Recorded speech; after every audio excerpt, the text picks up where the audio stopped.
Christopher Media. Let's make some noise.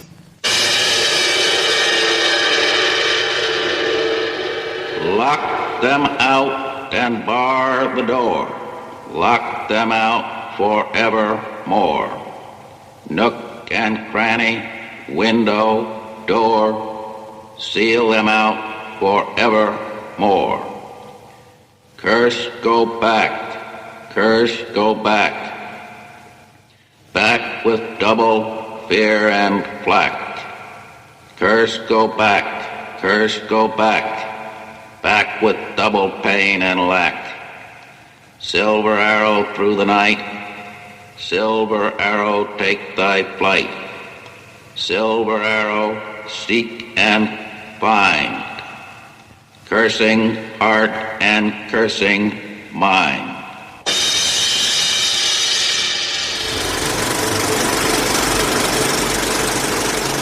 Welcome to the projection booth. I'm your host, Rob St. Mary. Joining me, of course, Mr. Mike White.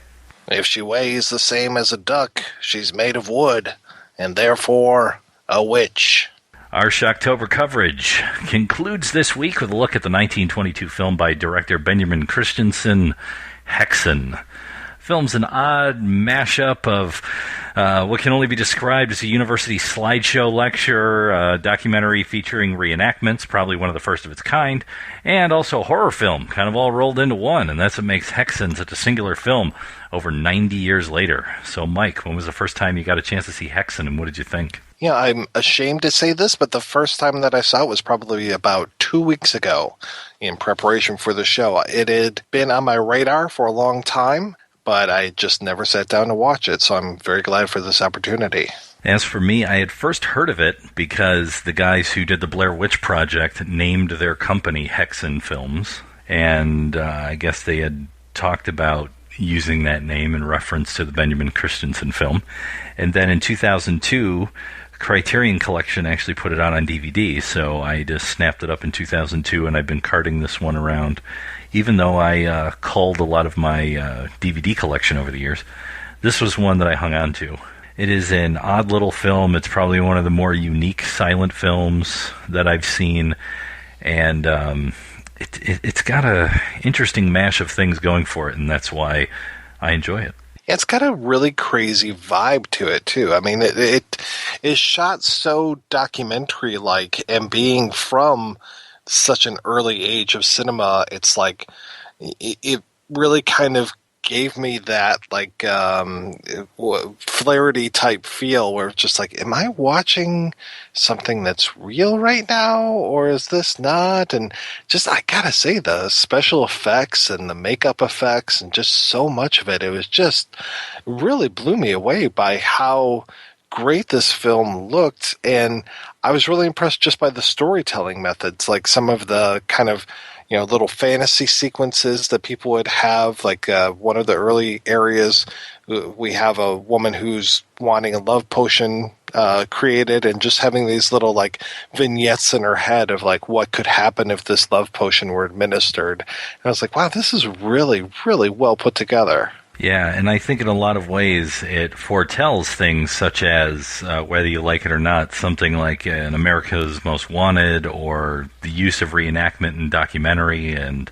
things like that. I mean, I think Christensen was way ahead of his time in terms of this film. Well, yeah, in terms of so much. I mean, I know that stop motion had probably been happening already in cinema and all this, but just mixing all of these different special effects that he had going on, and I know there's some forced perspectives. The devil looks really big in certain instances, and there's just so much all put together in one film.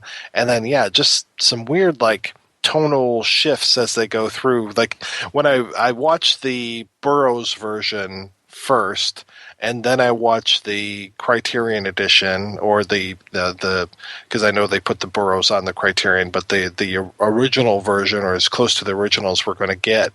And I was just like, well, there's no way in hell that this slideshow part is actually part of the movie. This is just a weird add-on somebody added later on, only to find out, yep, that was there. Okay. What I want to do is talk about the 1922 version first, and then go to the interview, and then we'll talk about the Burroughs version and kind of compare the two. And then maybe we can talk about sort of witches in film a little bit as well. So, opening, the first shot you get is a nice big close-up of our director, Benjamin Christensen, looking right at you, and it says Benjamin Christensen is the director and writer of this film, and he spent 2 years between 1919 and 1921 researching in order to make this movie. So basically there's no doubt that when they talk about, a film by, this guy's putting his name on it, much like an author of a book. And I know that we are talking early days of cinema here. It's 1922 you're saying, so we've had movies for a few years now. So I'm not surprised at all by the level of sophistication of some of these things. We're 6 years away from the first sound film, so we're in those early days, but there's definitely been a lot of advancement going on here. But this whole idea of a director owning a film, it has been around, but yeah, there's no doubt that this guy is the man when it comes to this, and he is very so in your face when it comes to it. And then also that he is an actor in his own film, I thought was pretty ingenious as well. Yeah, and we'll talk about his roles coming up. But he, in this opening, in the first 14 minutes of the film, is this slideshow that you talked about.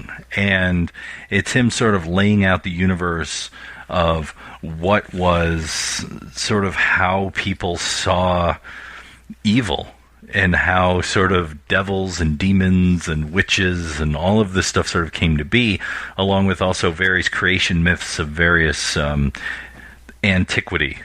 I was very much reminded of the opening of An American Astronaut, or The American Astronaut, I should say, during this part, and that whole calming voiceover as it's telling us about these things, and the very well done animation of how the solar system is put together. And I didn't realize that there was that layer of fire between the Earth and the rest of the solar system. So I guess you just learn something new every day. Yeah, there's all that. And one of the things that I really love in here is he's showing you these woodcuts, these Hieronymus Bosch paintings, various sort of pieces of antiquity. And then there's also this little mechanical of hell. Fire or smoke, and then there's these little puppets that are moving, and they're pushing people into cauldrons and everything. It's a funny little animation. Yeah, and those kind of old school drawings and etchings and those things, those always just kind of creep me out. And especially to see just the amount of detail that was put into them and everything. I mean, there's just something inherently creepy about the way that people in the past would see this kind of demonology and cosmology. So I was really put into a mood with this opening, and then the music definitely helped out as well. It's interesting that you bring up Flaherty, because by the time we get to 14 and a half minutes in is when we get to the first reenactments. The film is broken into chapters, 7 different chapters. It's like a book. And each chapter highlights a different idea. In terms of, in the opening, he sort of gives you an idea of what people in the medieval era believed, sort of the evolution of these ideas. And then we get into the actual sort of day-to-day life of people, the idea of spells, the idea of witches' Sabbath, the idea of witch trials, and sort of how those things progressed. So there are all of these different chapters that come through. And it's funny that you bring up, you talked about Flaherty in the beginning, and Flaherty was, at this time in 1922, did what was considered the first documentary, and I'm putting it in quotes because there are people that debate if Flaherty's Nanook of the North is actually a documentary, because it's my understanding that the guy who was Nanook, those people no longer lived in that sort of primitive manner, and he asked them to restage aspects of a life that had basically moved on 50 to 100 years before. So some people that debate, well, that was, fake. But I think that the ideas there, much like in Häxan, are sort of similar in terms of how he's staging these reenactments of people's day-to-day lives, living in the little towns and dealing with the priests and all of these various things. And some of them, of course, as you were saying, with the love potion scene is a little bit more exaggerated. And I like these little vignettes in here. I remember specifically the the guy who comes up and is kind of berating the one woman, and she's just like, hey, you watch your tongue, you might not ever close your mouth again, and just curses the guy on the street. It was just like, oh, okay, that's kind of cool. And just there are a lot of those like just little scenes as we're going through here. So we don't have necessarily connective narrative for a long time in this documentary. It isn't until we get into more of the way that the priests are interacting with some of the parishioners, where it's just like, it's just a few minutes here, a few minutes there, and just kind of seeing, that day-to-day life of everything. And going back to Nanook of the North, I'm not sure if anybody realizes this, but the guy that played Nanook was actually a used car salesman from Winnipeg, and just Flaherty saw him on the street one day and said, I want to make you a star. It's true, and his name just happened to be Nanook. Exactly, yes. Mr. N. Ook. It would stand for Ned. Yes, Ned Ook. Ned Ook of the North. Mm-hmm. Yeah, it's true. At about 26 minutes in, we actually get the director's cameo, the first of a couple, but the first of him and the guise of one of three guises that he has in this film. First, we're introduced to him, like I said, the first shot in the film, nice close-up of Benjamin Christensen, but at this point he gets to play the devil. And a very effective devil. I mean, he's playing the devil to the hilt. There's no underacting going on in this at all, but he's definitely playing that traditional horns on the head. I don't know if he necessarily has cloven feet or anything like some of the etchings does, but those hands, those really long-fingered hands, were very effective. And also the way that he was kind of representing torturing of the spirits rather than the actual physical people, and using the kind of double exposures to bring the spirits out and then kind of leading them into temptation. I was just like, this was really effective. I mean, I'm watching it at like 10 o'clock in the morning and I'm still like kind of creeped out, but in a good way. I was just kind of like gleefully like, wow, look at how great this is. And he also has the Gene Simmons tongue going on. Oh, yeah. Yeah, don't forget about that. Makes all the ladies happy. That's right. And there's a lot of ladies in here to keep happy. It's all about the ladies. And one of the things that Christensen gets into in the film is he's trying to sort of get to the root cause of what may have been behind the idea of the witch hunts. And specifically, and this is where I think sort of his thesis kind of falls apart, because we would, I think in our modern parlance, see it as blaming the victim. It would be like if someone created a film looking at why so many women were raped, and then go, it was the miniskirts. It really was the miniskirts that did them in. And I think Christensen, in a way, is trying to talk about the witch hunts in a particular way, and talk about sort of the ignorance of our ancestors and their superstitions and all of that stuff. But it becomes clear that he's trying to peg a lot of this on our old friend that showed up in last week's episode, which of course I teased in the trailer tease for this episode on the entity last week, Hysteria. Yeah, there's a lot of pointing the finger at hysteria. I also think that rumor and pettiness are kind of to blame for some of this too. It seems that, at least with one of the witches, quote unquote, she seems to really be like, well, hey, it's not just me. You should check out this person, this person, this person, or, just like throwing all these people under these, well, I guess they didn't have buses back then, but under the carriage wheels. And it was just like, wow, accusing somebody of witchcraft was really such a good way of taking care of your enemies, And the thing that I think about when I was watching sort of the interactions with the tribunals that are going after, especially the older woman, who is just so I don't know if it's necessarily a great term to use, but she's so picturesque. Like, she has these wrinkles in her face, and she looks a particular way, and I think she's missing some teeth, so her, like, cheeks are kind of sunken in. And she is just so perfect in terms of, they called up central casting and they got her. And just when they're dealing with her, the witch hunters, it is this almost naming names. This, in the modern era, sort of this McCarthy-esque idea, yes, where it's like, well, okay, well, if it wasn't you or you were there, who else was there with you? Because if you tell us who else was there with you, then we'll let you go. Just all you have to do is name names. That's all. Yeah. And the other thing, though, that also seems to play into it for me is the weird sexuality of the priests. There's that one really strange scene where the one priest is like, "Oh, I'm having impure thoughts," and it's basically like, you're going to have to whip me now. And it was just like, okay, yeah, there's something. He's really enjoying this whipping a lot more than he probably should.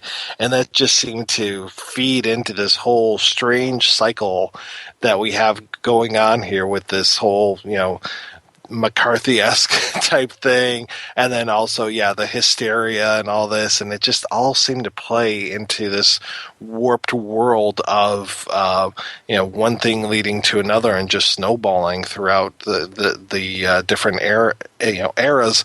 And that really seems to be whenever we hear about these kind of like outbreaks of because there have been times where it's like all of a sudden all these school kids are accusing parents of this or daycare centers of this and that and the other thing, and it just kind of like explodes into this crazy thing with like not only were they touching the kids, but they were praying to Satan, and it just that weird, like, what's the word I'm looking for? Not mass hysteria, even though I think that is a good term for it, though it goes back to hysteria, but just that kind of like a shared experience of illusion. I know there's a better word that I'm missing right now. The thing that comes to my mind is just the satanic panic, which you were talking about with the McCarran, wasn't it? The McCarran child care, the kids at the daycare center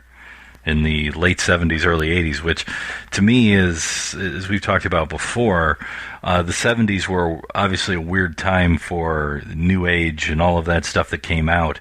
And we talked a bit about that on the Howling episode, but also I think a lot of that sort of feeding into people's mentality was weird bands of people out in the desert, like the Manson family. And it seems like since the Manson family forward, there's always been this concern about wandering groups of weirdos who pray or don't to some bizarro leader that's going to come and, slaughter everybody en masse. Mm-hmm. And, of course, while I was watching the film, I kept thinking about the devils, especially when it came to some of the torture implements, and just that mixed with the one scene of the nuns and how they were going nuts about this woman desecrating the statue and stuff. I was like, wow, this, I'm waiting for Oliver Reed to show up at some point. Exactly. And of course, we'll talk a bit more about that in a little while. But, one of the things that I really love in here, and I think the reason why it still holds up after almost 100 years, 93 years at this point, is just the art of it. You talked a little bit about it. I mean, the design, the staging, the music that's in the silent version was based on a brochure that was given to the audience in 22 when it premiered in Copenhagen. These were the classical pieces that were set to the film, and those are performed specifically in time to the film. So all of that kind of stuff, and things such as the witches flying on brooms, is just amazing, and the double exposures and things like that you were talking about. And I think one of the things that kind of gets overlooked by a modern audience today, and we talked about it as the first shot in the film, but it also happens later, is the use of close-ups. And especially extreme close-ups, on the face, just basically this person's whole face.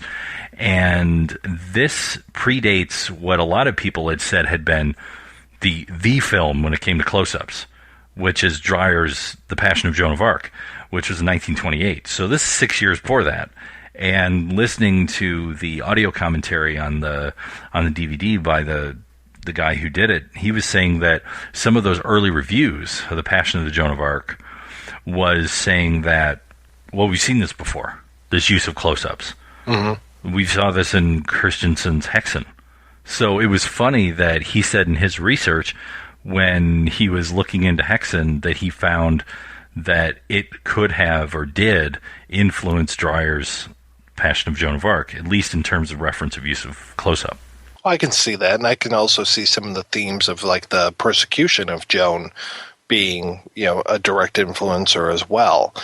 So I can't say that I'm too surprised to read those comparisons. I know that, Passion still, just the use of the number of close-ups, I mean, because I think Christensen probably varies up his shots a little bit more than Dreyer did. It seemed like Dreyer was really going for close-ups a lot, or at least that's my memory of that film. It almost seemed like Dreyer had a camera, 2 actors, and a wall, and that was about the reason why he had all the close-ups. Not that I'm knocking it, I'm just saying it's very austere production. Yeah, definitely. But yeah, I can see the same themes as well, as far as the wrongful persecution of this innocent victim kind of thing. So I can definitely see where, had we had the internet in 1928, people would have just been like, "Oh, what a ripoff! Oh my gosh!" Well, the thing that's funny, and us as modern audiences, we don't understand this as well, is that when film first started, the idea of close-ups were kind of offensive.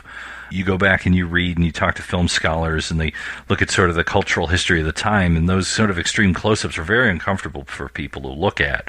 We became accustomed to the idea of close-ups in the TV era because, of course, when TV started, the screen was so small. So close-ups were necessary so that you could sort of figure out exactly who it was that you were looking at, especially in early television. So today, all sort of like use of camera in that close, or even super extreme close-ups, like I'm thinking in the opening of Blade Runner with the eyeball and all of that stuff. I mean, that's not foreign to us. We accept that, and it's not shocking. But 1922, 1928, those huge close-ups of the face like that would have been kind of unnerving for audiences, is from what I understand.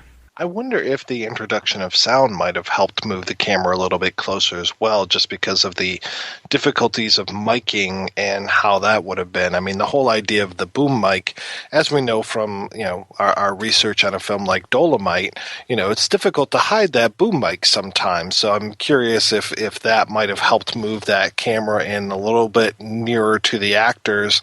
Because, yeah, you're right. As far as older films went, so much of it was shot as if it was a stage play, and you actually had the proscenium and everything as part of the film.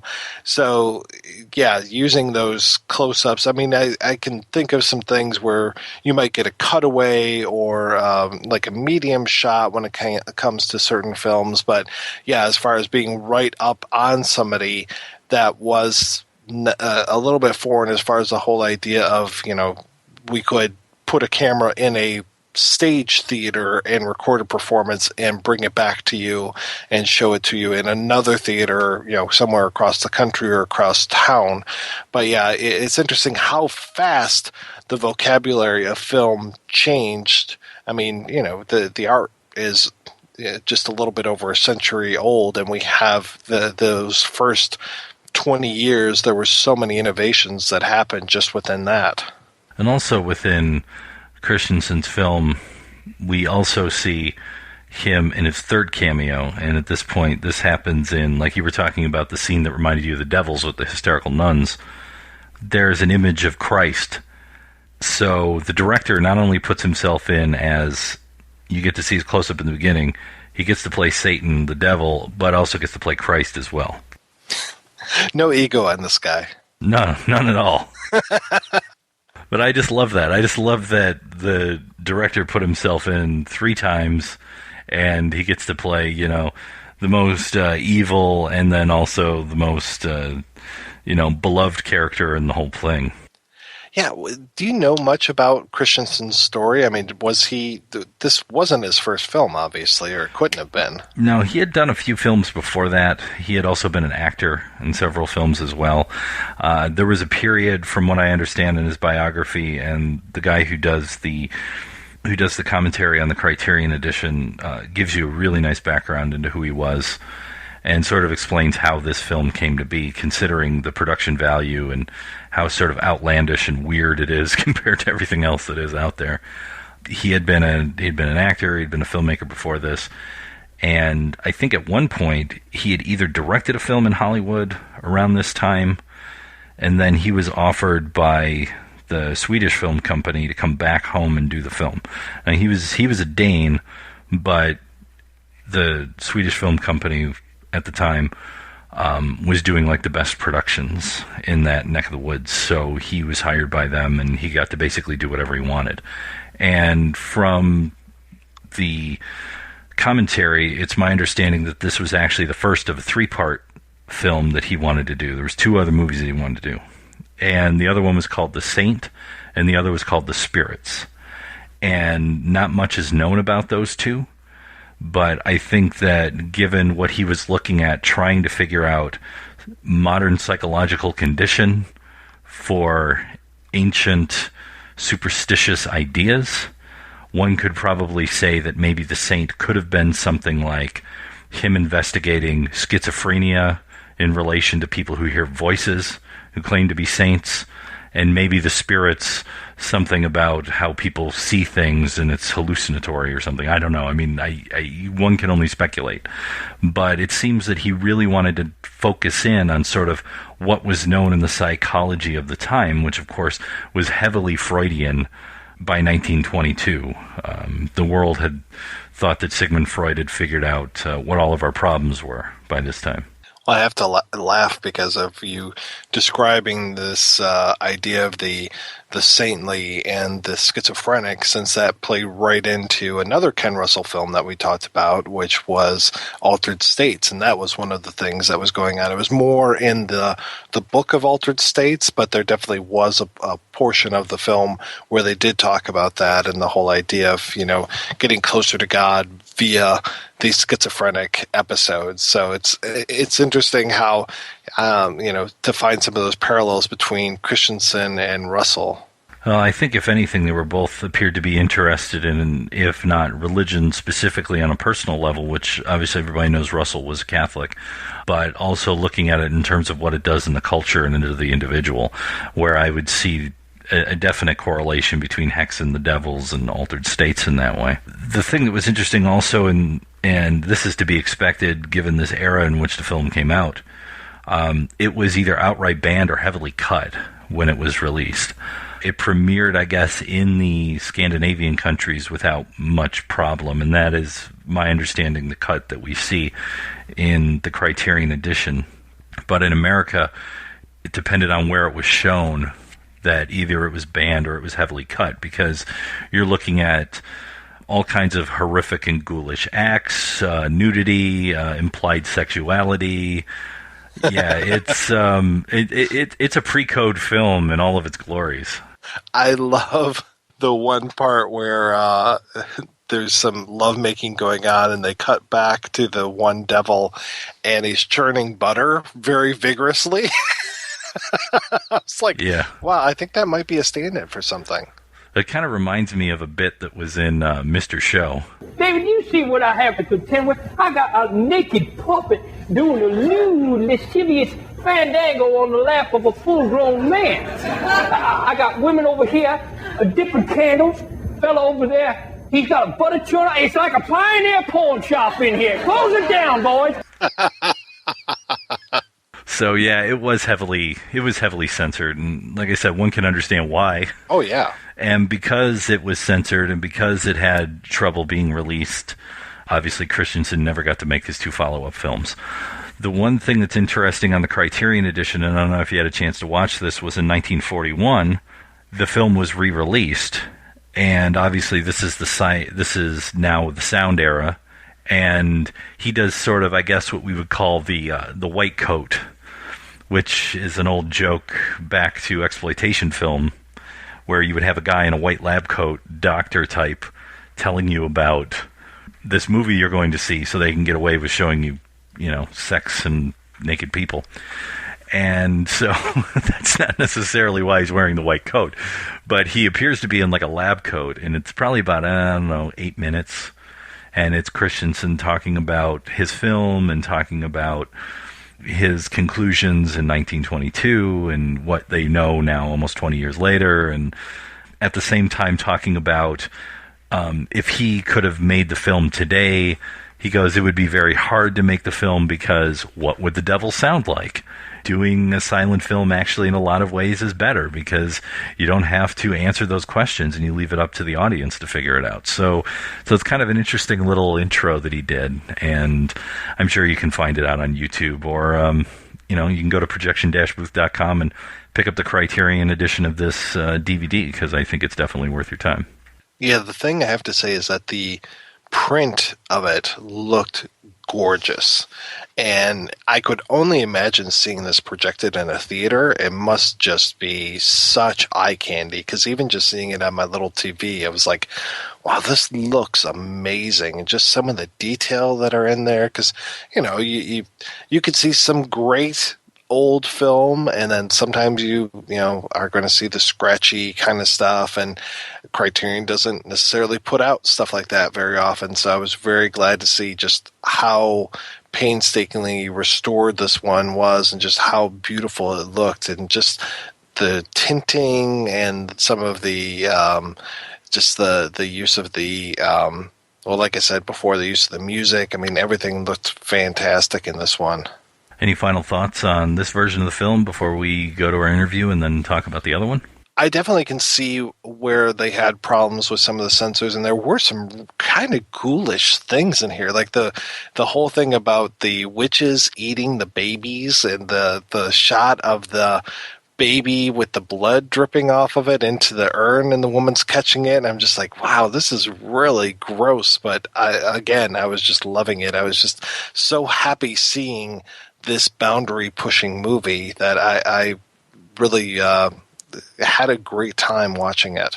The one thing that's talked about on the commentary, which I didn't necessarily know, is one of the musical pieces, and specifically the musical piece that is used during, I believe, that scene that you're talking about, the witch's Sabbath, is actually a piece of music that has a melody that denotes a direct melody to a Jewish song. And the guy who did the commentary said that one could see it as anti-Semitic because, Yeah, I can see that. I mean, we all know that Jews eat babies. Well, of course, yeah. But so he was just saying that there was this thing about, Christensen may have been enlightened compared to most of the people in 1922, but the use of that piece of music could open questions in terms of, was he making an anti-Semitic statement, or was it just this piece of music really kind of had this sense? I mean, it's not like he's using Hava Nagila or something, I mean, but it does have, it comes from a specific song that is in sort of Jewish tradition. Yeah, that's kind of a shame, but at the same time, it's like, well, it is 1922. People weren't as enlightened back then, and yeah, I can see where, some of that might have come from. All right, we're going to take a break and play an interview with Robert Thurston, author of The Witch Hunts, A History of the Witch Persecution in Europe and North America, after these brief but all so important messages. Movies need only 3 things: badasses. You tell me who you want done, and I'll do the hell out of it. A chick with drive who don't take no jive. Boobs. Do you know that the female breast, known to be the source of life since Eve, can be deadly weapons? And body counts.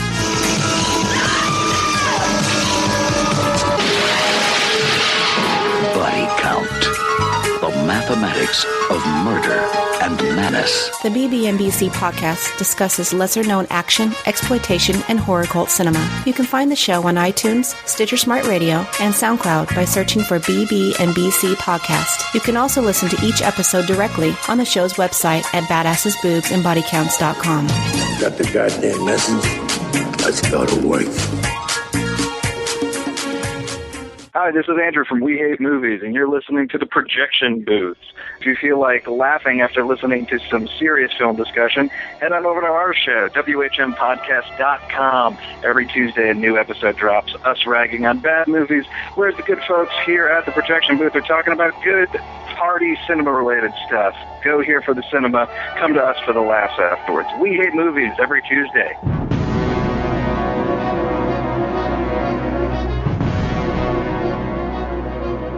Christopher Media, the Weedsman Podcast. Cures rickets, polio, conjunctivitis, AIDS.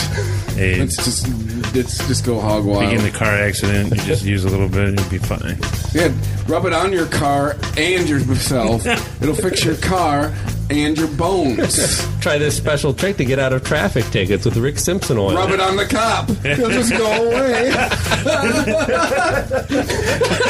The Weedsman Podcast. Every Friday on iTunes and ChristopherMedia.net. Christopher Media. Let's make some noise. Let me ask you a question. Are you getting enough? I bet you'd love more, right? Well, AdamandEve.com wants to give you more with 10 free gifts. First, you'll get a sexy surprise for her. Second, a specially selected toy for him. And third, a little something we know you'll both enjoy. Plus, you'll get 6 full-length adult movies on DVD. And number 10, free shipping on your entire order. So what do you have to do to get your 10 free gifts? It's not hard. Just go to AdamandEve.com and select any one item. It could be an adventurous new toy, sexy piece of lingerie, or anything you desire. Just enter offer code BOOTH at checkout, and you'll get all 10 free gifts. Go check out AdamandEve.com today. Select one item and get 10 free gifts, including free shipping when you enter offer code BOOTH. That's BOOTH at AdamandEve.com.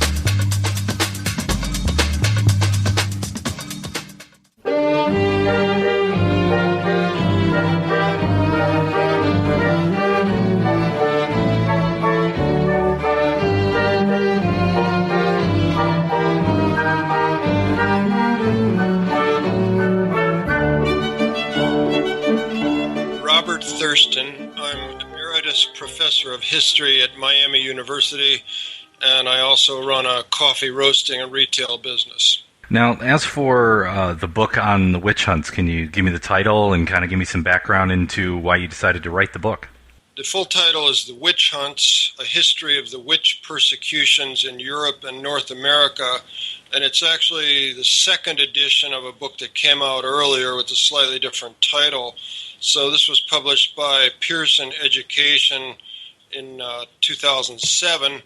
I came to write about the witch hunts because actually of my interest in Russian and Soviet history.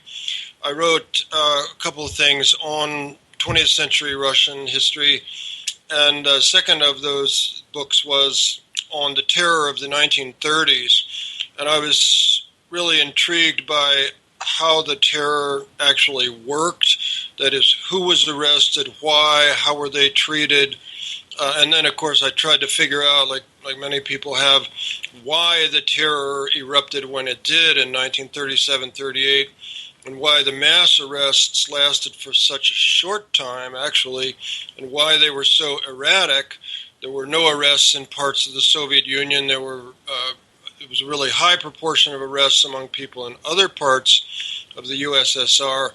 And then, in a way, it seemed natural to move to another mass persecution, the witch hunts, because I started to sense in teaching things like Western civilization that there were all kinds of similarities. There are huge differences, but in terms of the way people were arrested on the mere suspicion of doing something that wasn't logical, the way they were tortured, the way they were treated in general, many of those points started to sound pretty similar. And at first I had the idea of writing a comparative treatment of the two mass persecutions, and then I thought, well, no, the witch hunts were just too complicated to do that. So I just moved in that direction intellectually. When you started the project, how long did it take you to put together? Oh boy, years, because the first edition was I think 2001, and so I had the habit at that time of working on two things at once. So it's a little bit complicated to say even what portion of my time I devoted just to the witch hunts, but certainly I began to read extensively about them even by the early to mid-1990s. So it took me a long time, it took me a fair amount of travel, digging into archives, that kind of thing, before the first edition of the book came out.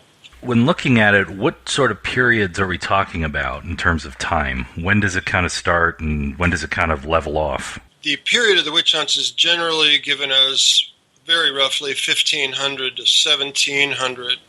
There are cases before that. The earliest case that starts to look like a real witchcraft trial was 1326 in Ireland. And then there are other trials that started out as trials of heretics in the 1430s in Switzerland, and they pretty much morph into trials of witches in that time and place. But the peak of the witch hunts are two periods, really, 1580s and 90s, and 1620s and on into the 1630s. And then, by the time you get to Salem, Massachusetts, that's 1692. That's really late in the history of the witch hunts. And again, after 1700, there are relatively few known cases. The last one that people usually count is about 1786 back in Switzerland. And by witch there, we mean someone who was accused of actually allying with the devil in order to carry out evil deeds. That's not necessarily an ancient idea, by the way. It goes back to the Middle Ages, which is a long time ago, but not, ancient world. And what is it that you find in your research sort of precipitated this, that sort of brought it forward and brought this, mass amount of trials and torture and all that stuff that eventually happened? Well, it may be that I have a really sick mind, but what fascinated me was how a society could get along for a while with a certain degree of fear. Let's say the fear of witches, or in the Soviet Union, the fear of capitalist spies and agents and so on. But anyways, a society can move along, lump along fairly well for a while, and then in those two cases in particular, I think a kind of panic developed in certain places, not everywhere in Western Europe, to be sure, and officials start to abandon the standards of evidence that they had previously held.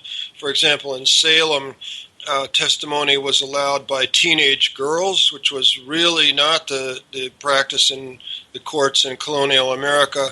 And then they were allowed to testify about spectral evidence, that the specter of some person whose body might have been 20 miles away, that specter had attacked one of these afflicted, as it was said, teenage girls in another place. So that kind of evidence was never admitted in the courts of New England before 1692, and it was not admitted after that. So what is it that makes a society kind of lose its balance and panic and abandon the earlier standards that it had for evidence and testimony? And then after a while, the panic seems to burn itself out after a lot of people have lost their lives, and society kind of rights itself, and even officials start to apologize for what had happened, and things go back to whatever the normal, and that does include a lot of violence anyway in the Soviet Union, of course, but the terrible wave of arrests and persecution is over, often fairly quickly. A number of witchcraft cases, too. I wanted to explore all that. How does that happen?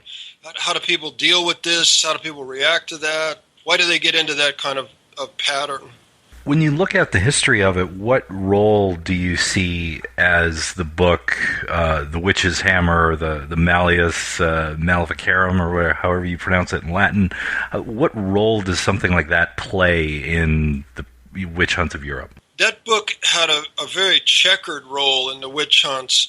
It was written by, now we're sure, just one monk, Heinrich Kramer, in 1486. And he appeared to be really ill and to have a terrible attitude toward women, even for that time. And so he wrote the book and immediately was pretty much quashed by his own bishop in that area. He was a Dominican monk, but the bishop had some authority over him. And he had to flee that area. This was Brixen in Austria today. And then he tried. He was a crook as well. He tried to put another monk's name on the book as well as his own to give it more credibility. But a number of places accepted his book. A number of members of the elite thought that the book was a really good guide to how to deal with witches. And in other places, the city of Nuremberg, for example, was completely rejected.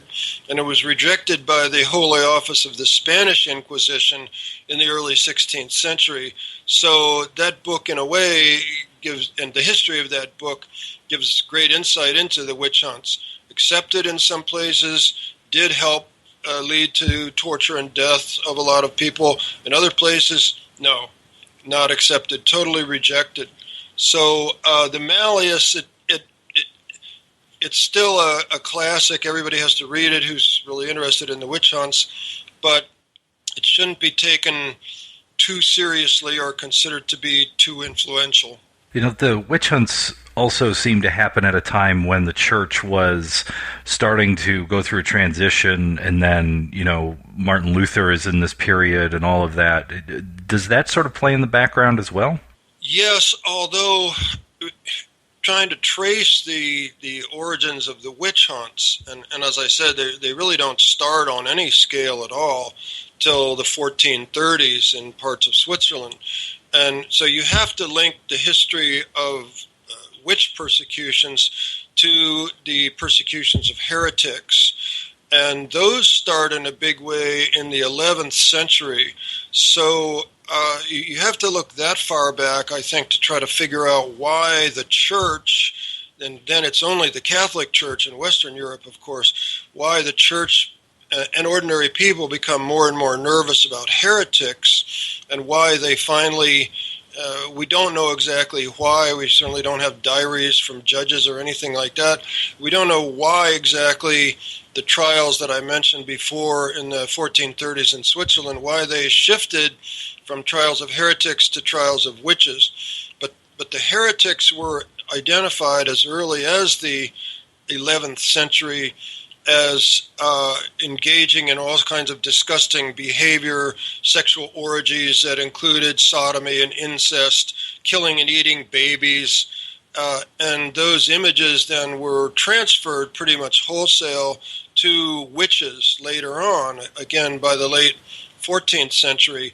And then thinkers, writers, highly educated people. The film keeps talking about naive views of this or naive views of that. Well, you have to be very careful with that word. A lot of really well-educated people, for their time, began to talk about how witches could fly instantly from one place to a big gathering called the Witches' Sabbath.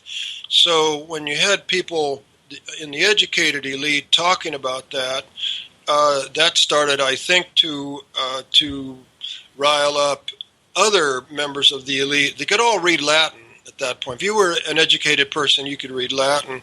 And then the other thing that worked into it was a campaign by the church, again, long before Luther made any noise at all, which was 1517. But long before that, the church, as the Catholic Church in Western Europe, began a kind of a big promotion of what I call the big devil. And so you can see in all kinds of frescoes and mosaics in the Florence Baptistry, for example, fantastic scenes, all in mosaics, of the devil chomping on souls, from his mouth, snakes come out of his ears, and it's absolutely beautiful. But these mosaics and frescoes and paintings and so on appeared on a huge scale, and I think they were meant to frighten people. The devil is loose on earth. The devil may come for you. And so it was the church's promotion of the big devil, which, by the way, you don't find in Eastern Orthodoxy, Russian or Greek religion. You don't find it in any other religion. But the big devil in the West became a rival to Christ. In many depictions, he has equal stature with Christ. And so the idea became really widespread. The devil's out there. He's walking around on earth. And if you do even the slightest wrong thing, he will enlist you in his evil ways, and you will carry out his evil deeds. Maleficia was the word in Latin. So all these kinds of things combined even before Luther came on the scene. But when the Protestant Reformation and then what we call the Catholic Reformation or Counter-Reformation arose in the 1540s, really, both sides did become more concerned about enemies from the other side. That is, a Protestant enemy might be in Catholic lands, a Catholic enemy might be in Protestant lands. And so that helped the general level of tension, but I'm convinced that it was not a question on either side or Protestant sides of trying to eliminate Catholics. It was mostly peasants in a village would get very suspicious of other peasants in the same village, and they would make charges against them that didn't involve satanic help. But then if the local elite believed in stuff like the malleus-maleficarum, the elite would enter the scene and would begin torture and would ask all kinds of leading questions of these peasants. When did you meet with the devil? Wasn't the devil in the shape of a large black man? When did you first have sexual intercourse with the devil? That kind of thing. And those questions, coupled with torture, elicited, of course, thousands upon thousands of confessions across Europe, and those people were almost always executed. I often think about sort of the headspace of people, the common people, as you're saying, the peasants and the townsfolk during this era, because, unlike today, where we can ignore the church if we like, we don't have to go, we can be involved in some sort of pop culture, we can read, we can watch movies, we can do all kinds of things that bring our attention to all these different things. Basically, the church was center of everyone's life. So the idea that these stories and people would be creating stories and embellishing these stories in some way, because these were basically all the stories they had. I think that you're really onto a lot there. The way I think about it is that peasants, just ordinary people, usually illiterate, of course, out in the countryside, had all kinds of reasons to think that magic was all around them. I mean, if a child was healthy at noon and then dead by 4 p.m. and covered with horrible spots or something, why would anybody, given the level of scientific knowledge at that time, why would anybody have rejected the idea that magic was involved? And then peasants we somehow often romanticize peasants. Oh, wouldn't it be great to live in a village and know everybody? Well, there were terrific rivalries, and peasants had awfully long memories, so that, for example, if Jean had a baby and Marie walked by Jean's hut and Marie muttered something and then the baby got sick and died, or pigs or whatever, people would remember, Marie walked by. They would remember that for 20 or 30 or 50 years. And so it was easy for some peasants to get a reputation pretty quickly. Oh, that's a nasty person. Or even to the extent, it sounds crazy to us now, but again, as you say, you have to get into the minds of the peasants. I know a case in which one peasant woman was able to grow very large beets, and other peasants couldn't grow beets that were nearly that big. So the other peasants decide, she's using magic to grow those beets. Or if somebody's cow gave a lot of milk and other people's cows didn't, he's using magic to steal milk from my cows. But the peasants didn't say, I don't know of a single case in which they said, oh, that's because the devil is helping Jean or Marie or Fritz. It was, again, the elite coming into the picture with their ideas of what the witch really was, and their ideas that the person was a witch who had made a pact with Satan. Then the elite would bring all that force and torture to bear in a lot of cases. The peasants never really specified where these supernatural connections came from. And that's, by the way, what you find among, let's say, the Navajos in North America. That's what you find today among people in Kenya, in Indonesia, where there have been a lot of, in the 1990s and early 2000s, a lot of killings of neighbors by neighbors. But they don't say, oh, this person is a minion of the devil. They just take out their fears, their understanding of the world, whatever it is, and ascribe magic to the person that they kill, persons that they kill. Come to the end of the era, and by the end of the era, as we head towards 1700, we're looking at, Protestant Reformation has happened, the Counter-Reformation is sort of in play, and then also we start to see science and I guess the Enlightenment to some extent comes along maybe a few years later. Do you think that's what sort of did it in, or what was it that you find sort of ended the great sort of witch hunts of Europe? That's an idea that's out there a lot, that somehow the Enlightenment, which you really can't date much before the even 1740s, that the Enlightenment and the scientific revolution put an end to the witch hunts. I think about it more or less the other way around, because what brought the hunts to an end in southwestern Germany in the 1670s, for example, in Salem in 1692-93, was that people from the elite began to say, wait a minute, this is not valid evidence. The teenage girls screaming and falling on the floor in fits and talking about someone's specter attacking them, that's not valid evidence. Or other people saying things like, prominent writers saying things like, if the witches are allied with the devil, why is it that the witches have to draw their own water and chop their own wood? Why aren't they rich? And why would a witch kill someone every 20 years, and not more? Why isn't there a lot more damage out there? But for the most part, the idea, it's not my original idea, is I think that witch hunters stopped in place after place because they could no longer identify who the witches were. And that tended to happen when a hunt got to be pretty large. Again, back to Salem, more than 200 people were accused of being witches, including the wife of the governor and so on. Well, when you start to accuse a really wide circle of people, all of a sudden it did occur to others around them, wait a minute, there's no good evidence for that. So in place after place, that's why they stopped. It had to do with the question of evidence, and the problem was, again, how do you know? And there were all sorts of voices that had been around a long time saying, wait a minute, because a witch or a person was walking around muttering and then a hailstorm occurred that ruined crops, that's not evidence at all that person caused that hailstorm.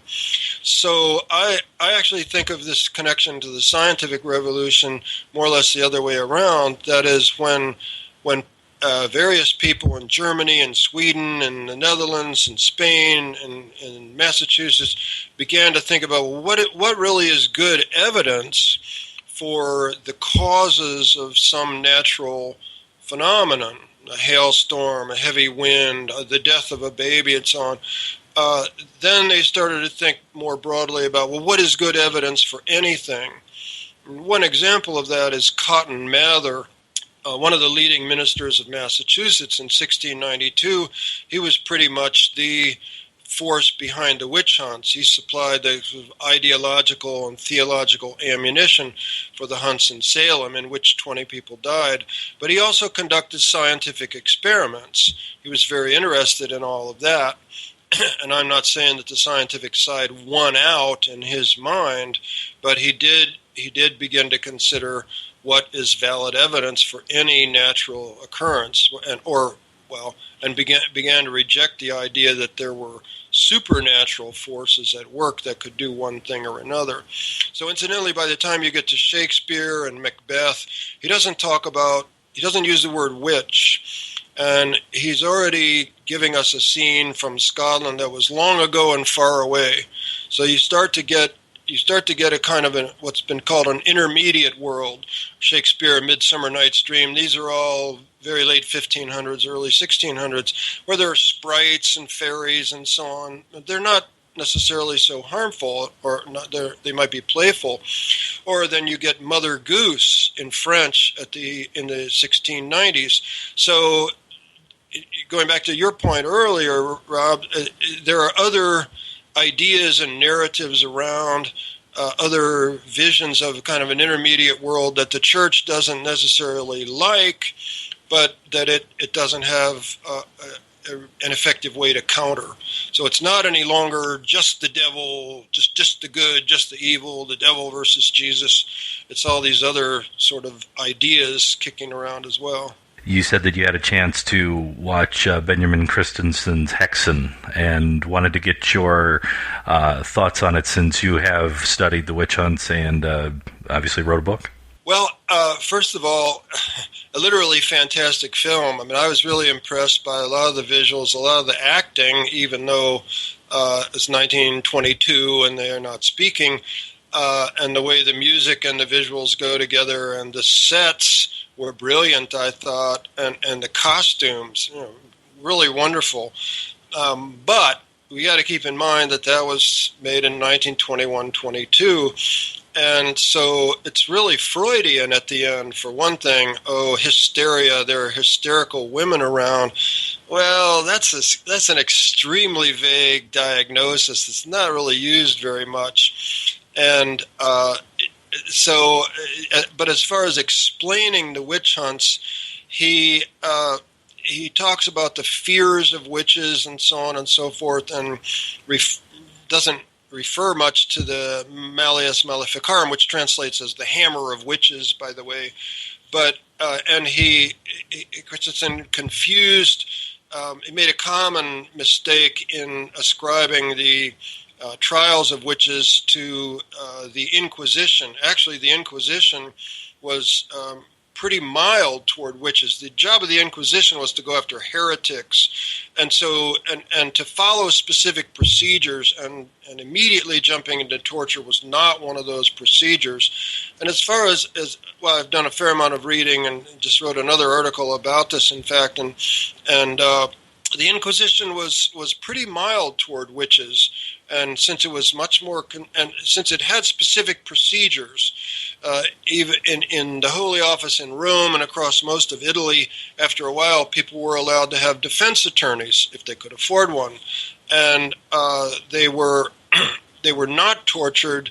They were only tortured if there were inconsistencies in their testimonies, and the Holy Office in Rome. There were different Holy Offices in Spain and so on, and Portugal. But the Inquisition, since it had careful procedures and really was concerned with solid proof by the lights of the day in one way or another, it didn't convict many witches at all. The witches were actually tried in secular courts. Like there would be a court of Washtenaw County, that kind of thing. And so it wouldn't have been monks who questioned witches and tortured witches, but again, secular authorities. And yeah, the film is accurate in talking about how there could be a kind of a snowball or ripple effect. One woman might be accused, and then she might name others who supposedly went to the devil's Sabbath to meet and have sex with him. But that was exactly the problem after a while. And to the extent that happened, I mentioned Salem, southwestern Germany, around Munich, the same sort of problem. Again, people began to realize, wait a minute, anybody can be accused. And if anybody can be accused, then you really don't know who's guilty and who isn't guilty. So I think that the film put together a lot of ideas that were very prominent in 1921-22, but I would see it more as a great piece of film history. I thought I knew something about film history. I'd never heard of that movie before, so I really enjoyed watching it. But as far as the witch hunts go, I hope people would pick up something else to read and not just rely on the film.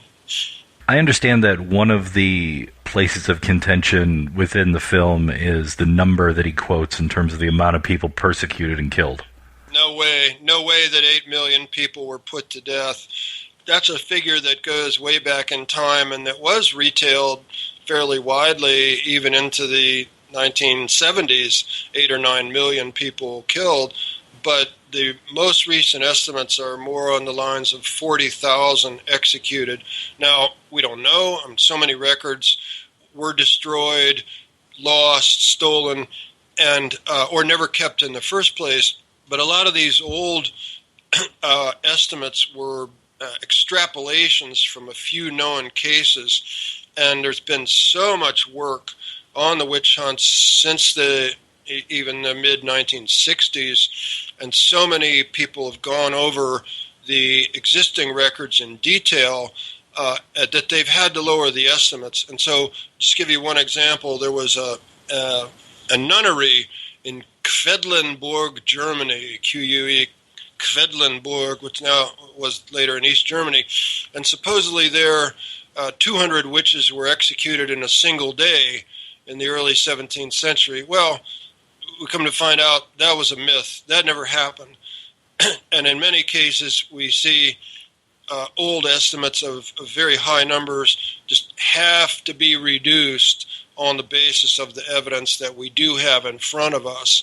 So you will still see estimates, a recent book, 200,000, 250,000, but again, the most careful attempts to put together what we do know on the basis of records that we do have, and then some attempt, well, we know there were some other hunts there and there. So we come up with a range around 40,000 deaths, which is a lot of people, a whole lot of people. But again, very erratic. So as you see, there were not many persecutions in Italy at all. A total of 8 people we know of executed in Portugal. It's 8 too many. Very few in the northern Netherlands. And incidentally, very few in large towns or cities. London, no. Frankfurt, no witches on that order. So we just can't accept the idea of 8 million were killed and everybody was always terrified of witches and the devil. No. And in some cases, again, the elite staunchly resisted. They believed in the devil. I think they believed in the devil because if you said out loud, I don't believe in the devil, then the next question might well be, well, if you don't believe in the devil, maybe you don't believe in God. In the thinking of that time, and today, by the way, I don't have figures off the top of my head, but polls show that in the United States, large numbers of people, on the order of 50% or more, believe in the devil. Now, what does that mean exactly? We don't know. But again, referring to the devil could explain all sorts of events that people couldn't explain by reference to science. They didn't have the science that could explain those phenomena. But that's far from, again, indicating that people everywhere were terribly afraid that the devil was going to come into their bedrooms at night or get their children or anything like that. In terms of other key points within the film, where do you think he gets it right and where do you think he gets it wrong? Well, again, it would have been secular courts that arrested and tortured people. I think he's correct in talking about the way the torture worked for the most part. And then when people confessed finally under torture or just the threat of torture, they would typically be executed. So I think he gets it right in the sense of showing those monks, although it would have been other officials, who were more or less obsessed with the idea that the devil had enlisted someone and that person was carrying out evil deeds.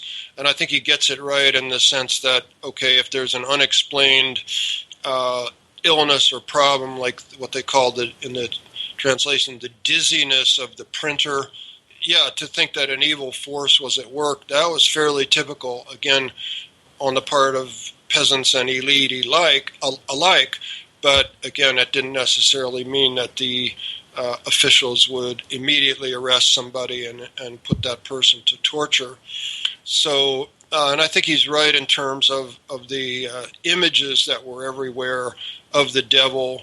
As I said before, that the Catholic Church especially put on a big campaign to impress upon people the idea that the devil was everywhere, with frescoes, mosaics, paintings, sermons, all of that. So I think that part of the atmosphere painted by the film was correct, except that, again, you had to have both the accusations from peasants against their neighbors and the acceptance of basic witch beliefs by the elite. You had to have all that in order to make a witch trial. So he didn't quite get all of that right, but for 1921-22, that was fine. I think he's also right to point to the idea that we have a lot of superstitions out there. I found a definition of superstition that I liked, and that is superstition is someone else's beliefs that you don't agree with. That's all. So in that sense, we got plenty of superstitions, plenty of belief out there in conspiracy theories, the evil axis of George Bush, that kind of thing.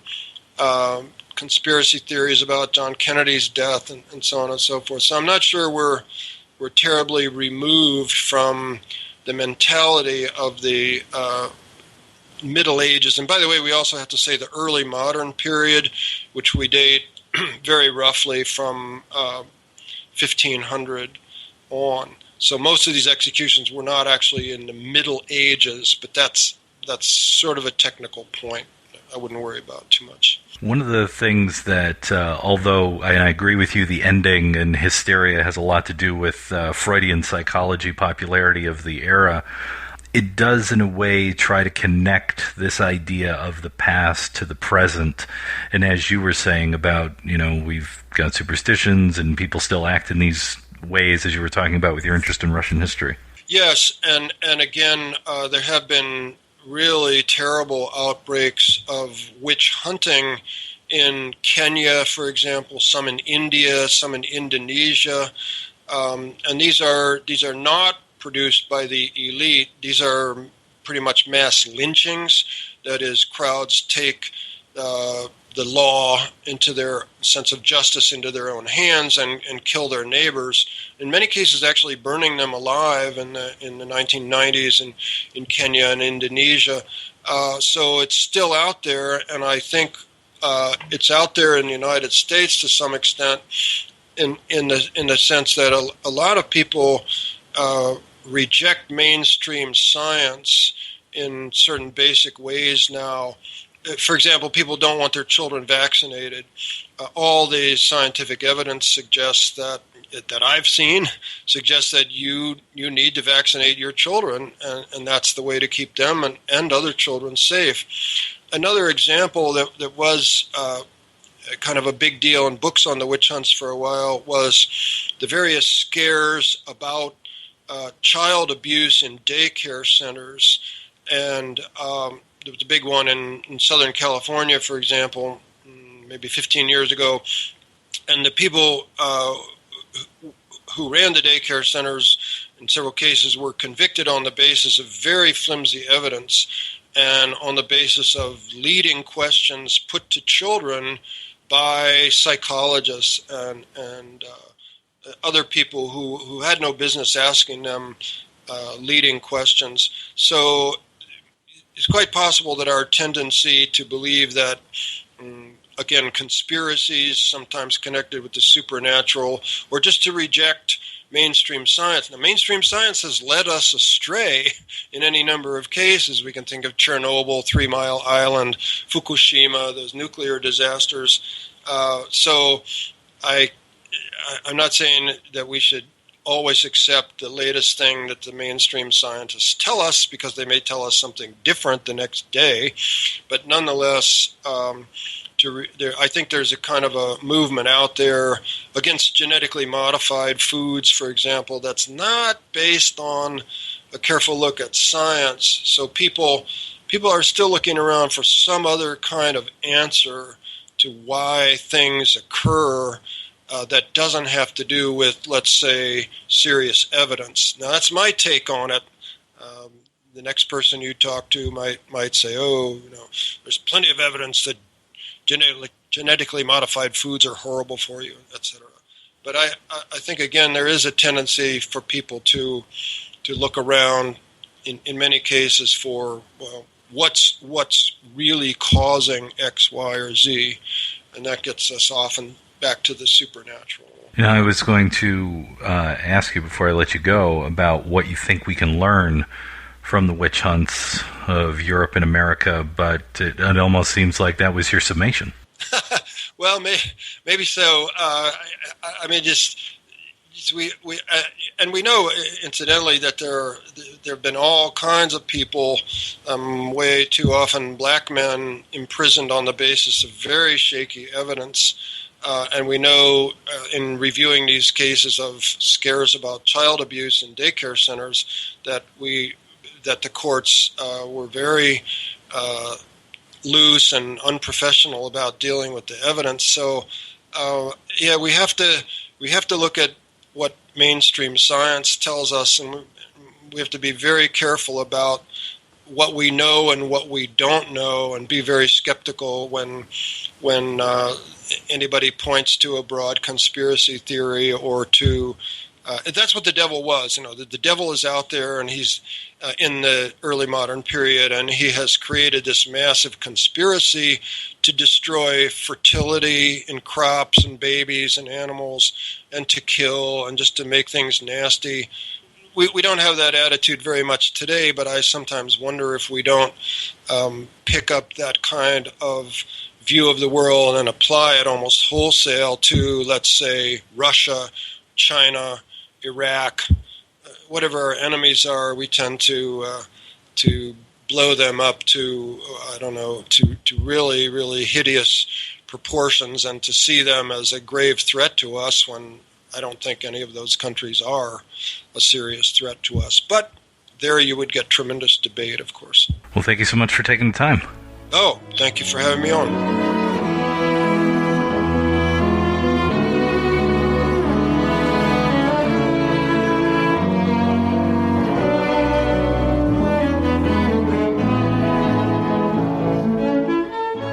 Thank you to Robert Thurston for taking the time. You can learn more about his work and his book on our website, projection-booth.com. We're back and we're talking about Häxan. Now, as we said, there is a second version of this film, which is usually called Witchcraft Through the Ages, because that's what it calls itself, and it was done in 1968. Now, this is what some dub the sound version, and the reason why is because you just heard at the top of the show a bit of that sound version, because obviously there's no trailer to the 1922 version of the film, and even if there was, it would just be lovely classical music. So the 1968 version, it features the voice of pretty well-known writer, I guess you would say, in the late 20th century, William S. Burroughs. The unmistakable voice of William S. Burroughs. Yeah, I was so glad when I saw this one, just because of that creepy, creaky voice of his. And I was glad that they used it sparingly. I wasn't sure, because he narrates the whole first part of the film, the whole thing about, where we are in the heavenly sphere, as it were. And I was afraid that he would just keep talking through the rest of it. But he's used fairly sparingly and just kind of helps explain a few things, I think. Yeah, he does the opening, and you can kind of understand that the guy who did the film was a guy by the name of Anthony Bloch. I believe is how you say his name, Balch. And I did some research on him. He was a UK filmmaker and also a distributor. And it's my understanding that he met Burroughs and other members of the Beats in the early 60s and then started collaborating with them. As a matter of fact, he's mentioned in the thank yous to Burroughs' novel, The Ticket That Exploded. So he had worked with them on various things, and somehow I wish that there was more of a backstory on how this version came to be, because from my research, there's very little that I was able to find. Even on the Criterion disc, they don't have a commentary for it. There's very few notes related to it. I guess it may have just been something that passed into public domain, given that it was, by this time, 46 years later that he did this version. And he hired a composer to create a jazz score for it, which is kind of disconcerting at times. The jazz score doesn't quite work, although at times it is quite effective and creepy. There's one part that it works, and also if you're a fan of Frank Zappa and avant-garde jazz, it's interesting to hear this is kind of earlier work, not early work, but earlier work of violinist Jean-Luc Ponty, who went on to work with Frank Zappa and also have a solo career onto his own.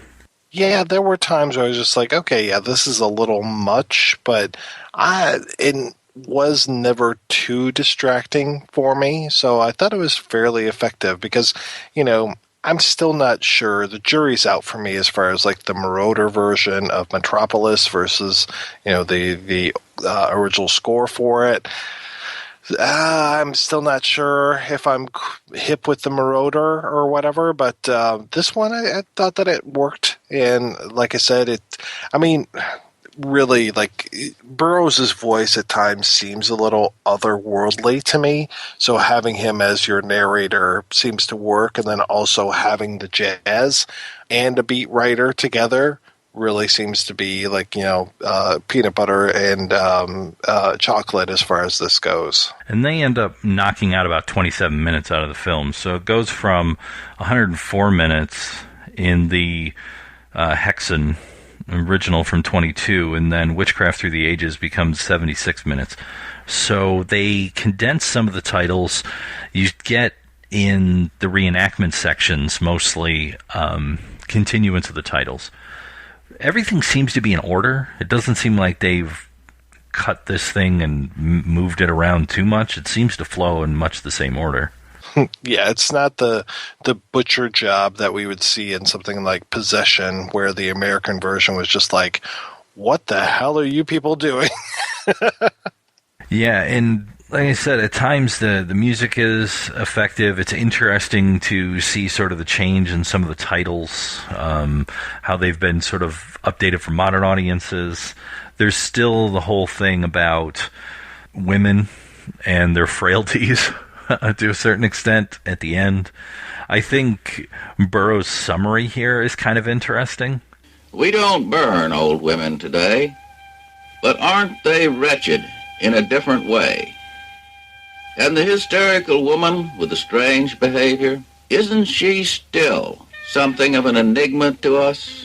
Nowadays, we can find such women to the lunatic asylum, or, if the woman be rich, into a modern clinic with her. And there the therapeutic shower has replaced the tortures of former times. But the enigma of the devil remains, and will no doubt remain unsolved until the death of the last man, or woman. Yeah, that end part, we didn't really talk about that a whole lot, but that just, it felt like a 1950s medical film as far as like, what is the matter with women? And just going through, and I guess it was with the Burroughs narration felt even more like it.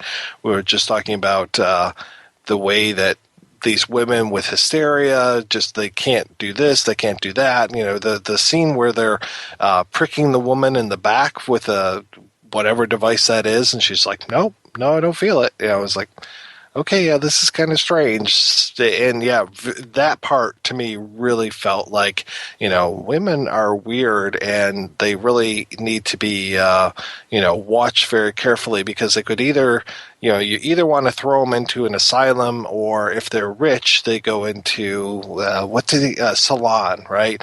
And what was going on with that woman in the salon? Was that shower like scalding her or something?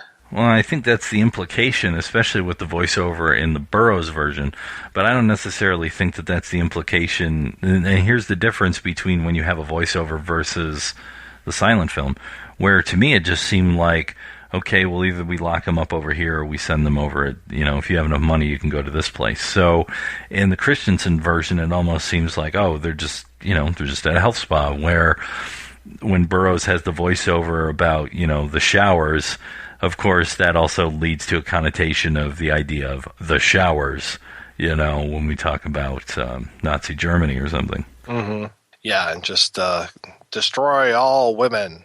Yeah. And it's interesting to have him do this and all of that, because he does have that voice, he does have that tone, but in terms of the rewrite, it does kind of take a bit of the, I guess, the call to trying to create something that is accurate, at least for the time, historically, and things like that. It kind of moves that out and puts this like art layer on top of it instead. So to me, it's, even though they're working with the same materials, it does tonally feel like two different films. Yeah, it does. It definitely does. And yeah, I think sometimes because of what I know about Burroughs, that tends to color it as well a little bit too. Is there anything else about this version that stands out for you? The Witchcraft Through the Ages? I was surprised at just how well done it was. And yeah, I was afraid, especially when I saw the running time, I was like, oh man, what did they do? Did they butcher this thing? And I can't say that it was a loving tribute to it or a loving recut, but it wasn't a butcher job. So I was glad for that. And I found it very effective as well. And I guess if you can't handle traditional silent films with beautiful score, I guess this might be more your cup of tea, but I would say, watch the original first. Yeah, I just think also that this one probably wouldn't even be as accessible for some folks too, because not that Burroughs is getting into more sort of out there, vocal and word tricks, but I'm sure that some people would find the jazz score a little grating. Mm-hmm. Yeah, I think that it helped me watching the jazz version first and then seeing the other version, because I could tolerate it a lot more, and the original just felt more rich with the score, and with another half hour of the film also helped quite a bit too. So we talked about witches in film, obviously with Häxan and Witchcraft Through the Ages, and you had brought up the devils, so I would just say that if anyone wants to know more about sort of hysterical nuns, which you get to see in Häxan, go back and listen to our episode on the devils. Yeah, I think those two films would make a really good double feature. I would love to see those, especially because they're both beautifully shot. So seeing those projected in a theater would be amazing, but even without, just check them out on home video and knock yourself out. As for witches in film, do you have any favorites beyond those? Well, I think Rosemary's Baby is definitely a favorite when it comes to witches, and I guess that's about it. I'm not a big fan of like the Witches of Eastwick. I mean, our main female protagonists are pretty great, but that was one of those roles where it was like Jack Nicholson was doing his Jack Nicholson impersonation rather than actually doing any acting. So there were a few films there where Jack Nicholson was just like, okay, I'm going to chew up the scenery and I'm going to do the things that you think Jack Nicholson should do, and fortunately he got out of that. I wish I could say the same thing for Al Pacino, but he's still doing the Al Pacino show. Foghorn Leghorn. Now, where did that bar go? Anything else about Häxan or Witchcraft Through the Ages? If you haven't seen it before, I would really recommend this one. So I want to thank you, Rob, for turning me on to this, because it was one of those movies that I kind of knew about. It was kind of on the fringes of my brain, but I wouldn't have sat down and watched it had I not had to for the show, and I would recommend more people do so. All right, we're going to take a break and play preview for next week's show.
problem here, Louis.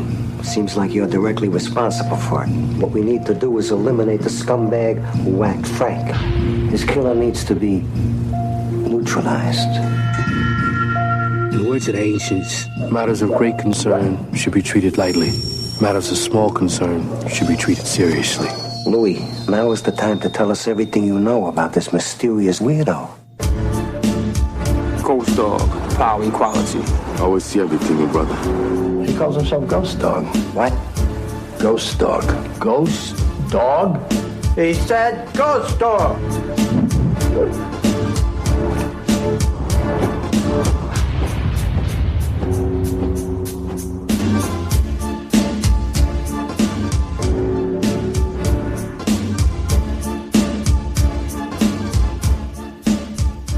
That's right. Next week, we're kicking off another edition of, is it Norvember, Mike? Sure, why not? All right. So we're going international this time.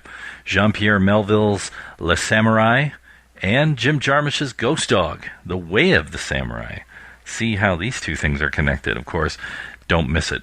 But before we run, we want to thank our special guest this week, author Robert Thurston, for taking the time to talk to us about the witch hunts in Europe and America. Of course, you can find out more about his book and the stuff that he does at projection-booth.com. Thanks again, everybody. Thanks for listening. We'll hope you'll consider going over to our website, projection-booth.com, taking the time to leave us some feedback. Go on over to our iTunes, leave us a review, donate some of your hard-earned cash to our Patreon, or just say hello. You can stop by the website whenever you want. We'll be around. It's just a few more ways that you can help us take over the world.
If you enjoy this show and want more people to know about it, head on over to iTunes, leave a comment, and rate it 5 stars. Make sure you like and share us on Facebook, and don't forget to follow us on Twitter. Just search for Christopher Media. Thank you in advance for supporting Christopher Media by clicking on the PayPal button and by clicking through to all the sponsors who support ChristopherMedia.net. Most importantly, we would like to take the time to extend an extra special thanks to you. Christopher Media could not exist without your support. Thank you for visiting ChristopherMedia.net, and thank you for listening.